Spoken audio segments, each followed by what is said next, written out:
public contre le nommé Raoul Pascal Pierre-Louis pour entrave au bon fonctionnement de la justice et abus de fonction, versement de pots de vin, corruption active, fait prévu et puni conformément aux dispositions des articles 5.5, 14, 21 de la loi du 12 mars 2014 portant prévention et répression de la corruption.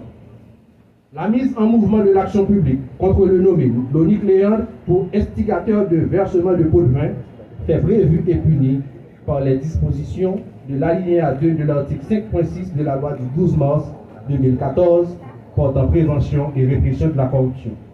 La demande d'extradition du nommé Raoul Pascal Pierre-Louis par l'autorité judiciaire compétente pour répondre de ces faits. De remise de ce rapport d'enquête spéciale finalisé, transmis à la justice qui concerne les allégations de sollicitation de 100 millions de gourdes par les 3 membres du Conseil présidentiel de transition, Smith Augustin, Emmanuel Vertiller et Louis-Gérald Gilles, pour la reconduction de M. Raoul Pascal Pierre-Louis à la présidence du Conseil d'administration de la Banque nationale de crédit. Cette nouvelle forme de gouvernance basée sur la redevabilité, la transparence et l'honnêteté.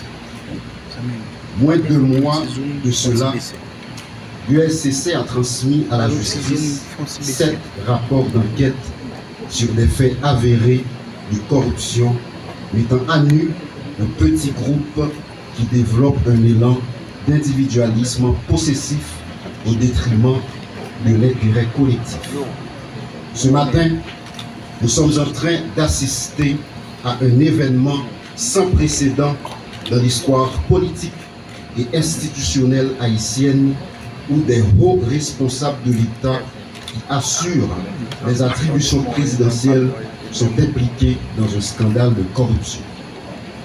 Les conclusions de l'enquête conduite par la commission mandatée à cette fin sont sans équivoque sur des atteintes à la probité de ces personnalités qui sont toutes également des agents publics avec la responsabilité de réduire les inégalités sociales, de permettre le vivre ensemble et de s'assurer du bon fonctionnement des institutions de l'État.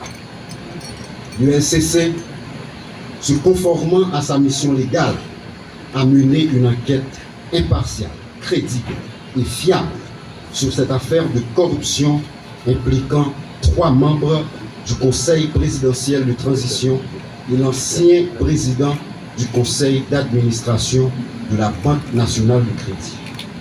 Ce rapport d'enquête que nous publions ce matin, cet après-midi, concernant les allégations de sollicitation des 100 millions de gourdes par les membres du Conseil présidentiel de transition est issu de plusieurs mois d'investigation et de documentation de nos enquêteurs expérimentés.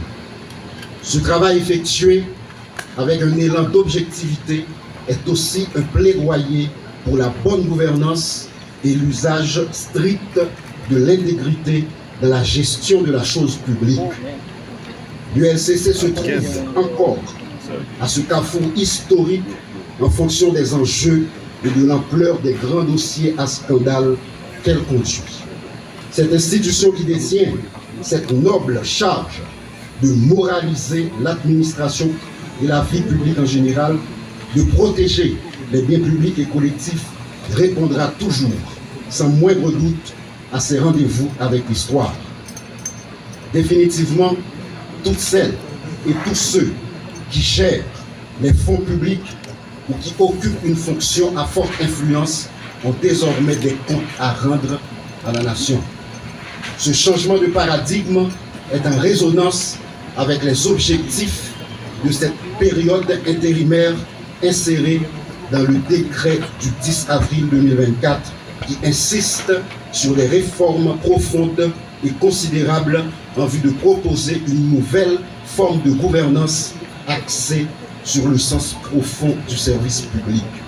Enfin, nous réitérons une fois de plus la demande de traitement judiciaire des rapports d'enquête, c'est-à-dire des verdicts des tribunaux et cours du pays.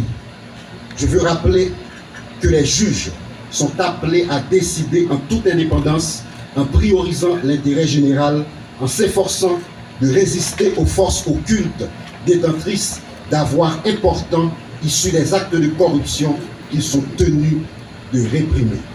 L'UNCC demeure une grande alliée de la justice et travaille pour la justice. Chaque journaliste ici présent sortira de ces lieux avec un résumé exécutif de ce rapport d'enquête, comme le l'autorise l'article 9 du décret du 8 septembre 2004 créant l'UNCC. Nous décidons d'impliquer chaque citoyen et chaque citoyenne dans cette quête de bonne gouvernance et de reddition de comptes. Ça qu'a passé aujourd'hui, c'est un événement historique. C'est un signal fort qui montrait que Haïti demeurait et restait un état de droit. Qui donc, personne, quel que soit rang, quel que soit statut, pas piro, ni en les têtes la loi. L'UNCC a continué sans arrêt, avec même énergie, traquer tout corrompu à tout corrupteur. Du haut de nos 20 ans, les 20 ans de l'institution, l'UNCC assume sa part. Ensemble, nous allons continuer. Merci. Ok. Plus rien.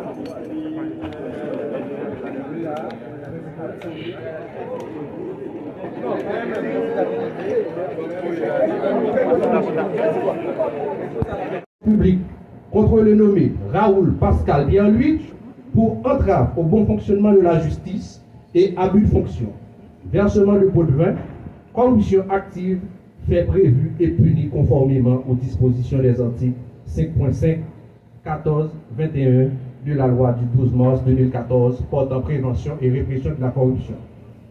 La mise en mouvement de l'action publique contre le nommé Lonique Léandre pour instigateur de versement de pots de vin fait prévu et puni par les dispositions de l'alinéa 2 de l'article 5.6 de la loi du 12 mars 2014 portant prévention et répression de la corruption. La demande d'extradition du nommé Raoul Pascal Pierre-Louis par l'autorité judiciaire compétente pour répondre de ces faits. De remise de ce rapport d'enquête spéciale finalisé, transmis à la justice qui concerne les allégations de sollicitation de 100 millions de gourdes par les 3 membres du Conseil présidentiel de transition, Smith Augustin, Emmanuel Vertiller et Louis-Gérald Gilles, pour la reconduction de M. Raoul Pascal Pierre-Louis à la présidence du conseil d'administration de la Banque nationale de crédit. Cette nouvelle forme de gouvernance basée sur la redevabilité, la transparence et l'honnêteté. Moins de 2 mois de cela, l'UNCC a transmis à la justice 7 rapports d'enquête sur des faits avérés de corruption, mettant à nu un petit groupe qui développe un élan d'individualisme possessif au détriment de l'intérêt collectif. Ce matin, nous sommes en train d'assister à un événement sans précédent dans l'histoire politique et institutionnelle haïtienne où des hauts responsables de l'État qui assurent les attributions présidentielles sont impliqués dans un scandale de corruption.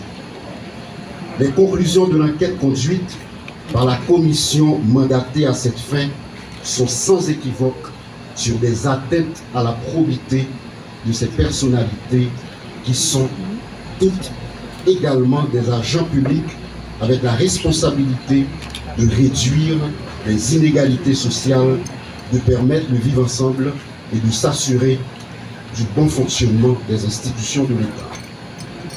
L'UNCC, se conformant à sa mission légale, a mené une enquête impartiale, crédible et fiable sur cette affaire de corruption impliquant 3 membres du Conseil présidentiel de transition et l'ancien président du Conseil d'administration de la Banque nationale du crédit. Ce rapport d'enquête que nous publions ce matin, cet après-midi, concernant les allégations de sollicitation des 100 millions de gourdes par les membres du Conseil présidentiel de transition est issu de plusieurs mois d'investigation et de documentation de nos enquêteurs expérimentés. Ce travail effectué avec un élan d'objectivité, est aussi un plaidoyer pour la bonne gouvernance et l'usage strict de l'intégrité dans la gestion de la chose publique. L'ULCC se trouve encore à ce carrefour historique en fonction des enjeux et de l'ampleur des grands dossiers à scandale qu'elle conduit. Cette institution qui détient cette noble charge de moraliser l'administration et la vie publique en général, de protéger les biens publics et collectifs, répondra toujours, sans moindre doute, à ses rendez-vous avec l'histoire. Définitivement, toutes celles et tous ceux qui gèrent les fonds publics ou qui occupent une fonction à forte influence ont désormais des comptes à rendre à la nation. Ce changement de paradigme est en résonance avec les objectifs de cette période intérimaire insérée dans le décret du 10 avril 2024 qui insiste sur les réformes profondes et considérables en vue de proposer une nouvelle forme de gouvernance axée sur le sens profond du service public. Enfin, nous réitérons une fois de plus la demande d'un traitement judiciaire des rapports d'enquête, c'est-à-dire des verdicts des tribunaux et cours du pays. Je veux rappeler que les juges sont appelés à décider en toute indépendance, en priorisant l'intérêt général, en s'efforçant de résister aux forces occultes détentrices d'avoirs importants issus des actes de corruption qu'ils sont tenus de réprimer. L'ULCC demeure une grande alliée de la justice et travaille pour la justice. Chaque journaliste ici présent sortira de ces lieux avec un résumé exécutif de ce rapport d'enquête, comme me l'autorise l'article 9 du décret du 8 septembre 2004 créant l'ULCC. Nous décidons d'impliquer chaque citoyen et chaque citoyenne dans cette quête de bonne gouvernance et de reddition de comptes. Ça qu'a passé aujourd'hui, c'est un événement historique. C'est un signal fort qui montrait que Haïti demeurait et était un état de droit. Qui donc, personne, quel que soit rang, quel que soit statut, pas piro, ni en les têtes la loi.